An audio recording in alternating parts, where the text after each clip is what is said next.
이번 한 주간도 하나님께서 풍성하신 은혜로 모든 교우들 위해 복을 주시기를 주님의 이름으로 축원합니다.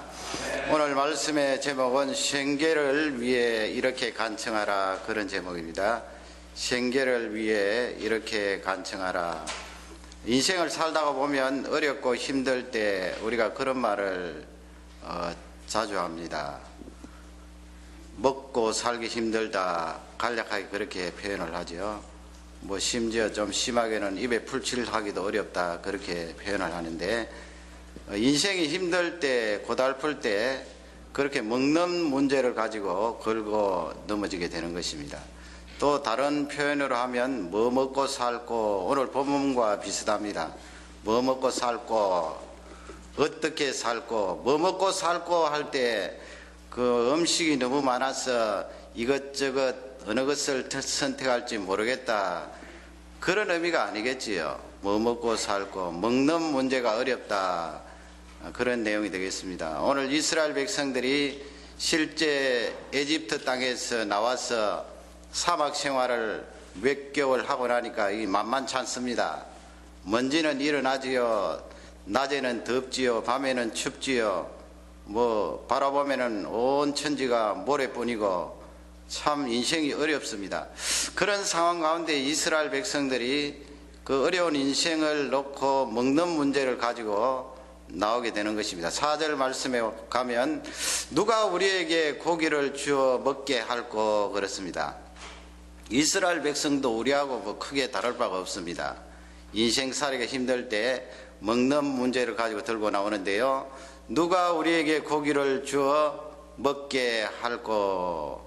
그 다음에 6절 말씀에 가면은 만나 외에는 보이는 것이 아무것도 없도다, 그렇게 표현을 하고 있습니다. 오늘 10절 말씀에 가면 모세도 기뻐하지 아니하고 또 하나님께서도 심히 화를 내셨어요.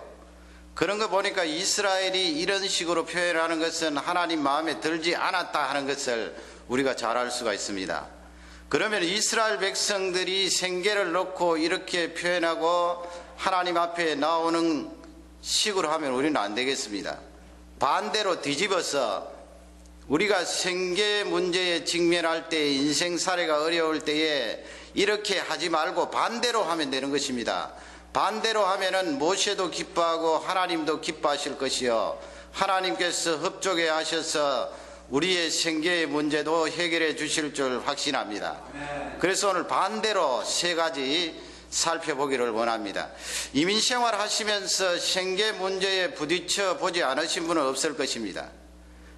대개는 뭐 이 이민생활, 유학생활 하면서 1년 아니면 반년 지날 때에 특히 우리 남자분들이 크게 운 적이 있을 거예요. 하나님 앞에 울었든지 아니면 내 자신을 놓고 한탄하면서 울었든지 크게 울면서 자기 자신의 나약함, 연약함을 탄식한 적이 있을 것입니다. 그럴 때 우리는 조심해야 되는 거예요. 오늘 말씀 세 가지는 이스라엘 백성들과 같은 태도, 말을, 표현을 하지 말고 이 이스라엘 백성들을 교훈으로 정확하게 하나님을 기쁘시게 하는 표현과 태도를 가지라, 그런 말씀이 되겠습니다. 첫째, 우리가 하나님 앞에 가질 태도와 말은 어떠합니까? 하나님께서 살도록 해주십니다, 그렇게 고백하라는 거예요. 하나님께서 살도록 해주십니다. 누가 우리에게 고기를 주어 먹게 할꼬.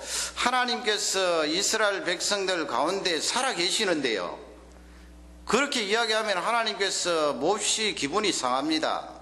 그렇지 않겠습니까? 엄마가 지금 부엌에서 열심히 요리를 하고 계시는데 아이가 나와서 누가 나에게 밥을 주고 반찬을 주어서 먹게 할꼬, 그러면 그 뭐 나이가 서너 살 되면은 귀엽게 봐주지만은 사춘기가 지나고 20살이 되었는데 엄마 요리하는데 옆에 와서 누가 나에게 밥을 주어 먹게 할꼬, 그러면 엄마가 상하는 게 제가 정신이 있나 없나 어디 좀 가봐야 되겠다 싶은 생각이 들겠지요. 기분이 몹시 상하는 거예요.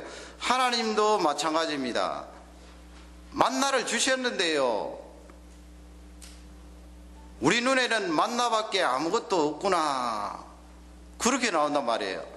그러면 하나님께서 그것을 보시고 몹시 기분이 상하셔서 이렇게 말씀합니다. 너 하나님 자녀 아니니? 나의 자녀 아니니? 내가 누군데? 내가 우주를 만들지 않았니? 너희들이 살고 있는 지구를 만들지 않았니? 바닷물을 보라. 공중의 새를 보라.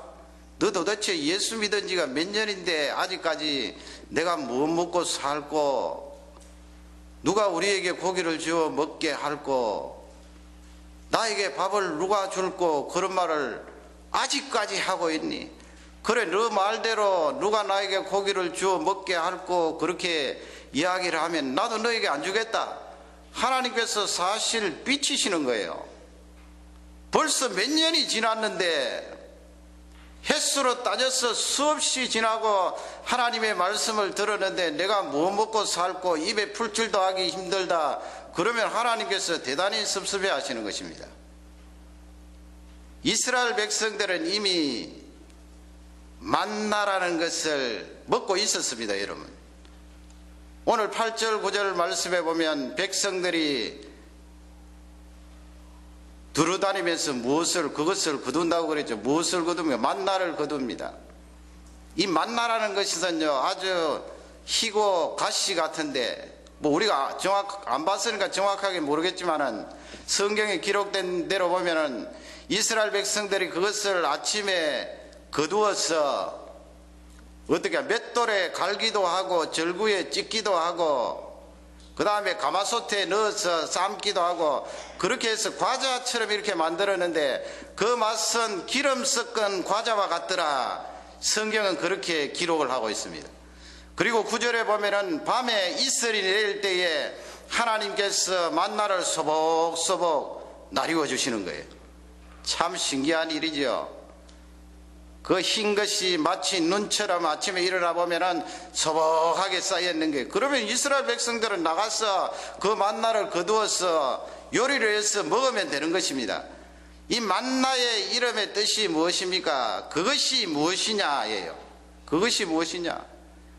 그것을 여러분 조금 바꾸어서 생각해 보세요. 우리말에 이것이 웬 떡이냐 그런 말 있지 않아요? 어떤 생각지도 못한 일을 맞아서 나에게 덕이 왔을 때 이것이 웬 떡이냐, 기분 좋아서 하는 말인데요. 이것이 웬 떡이냐 한번 생각해 보세요. 이스라엘 백성들이 사막에 아무것도 나지 않는 곳에 나가서 아침에 일찍 나가면 하얀 그 가시 같은 것이 소복이 쌓여 있는데 그것을 바라보면서 이것이 무엇이냐, 우리식으로 보면 이것이 웬 떡이냐, 사막에서는 우리가 살 수 없을 것 같았는데 하나님께서 어떻게 이 만나를 주시네, 살 수 있게 하시네, 이것이 웬 떡이냐 그 말이에요. 인생살이 살다가 힘들고 기진맥진할 때 우리는 하나님 앞에 그런 태도로 그런 말로 나와서는 안 된다는 것입니다. 하나님, 내가 사막 같은 데 살지만은 틀림없이 만나와 같은 이런 은혜를 나리워 주셔서 살도록 은혜를 주십니다. 만나를 주시네요. 이것이 웬 떡입니까? 하나님 감사합니다. 그렇게 나오라는 말씀입니다.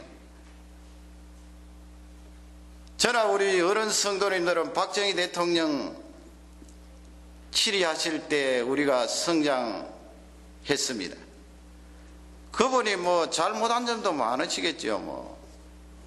그러나 요즘 와서 이 젊은 세대들 가운데도 박정희 대통령의 그 평가를 다시 해서 존경하는 그런 젊은이들이 많다고 그러는데요. 저는 사실 그분이 한 것 가운데 잘한 것이 너무나 많다고 봅니다.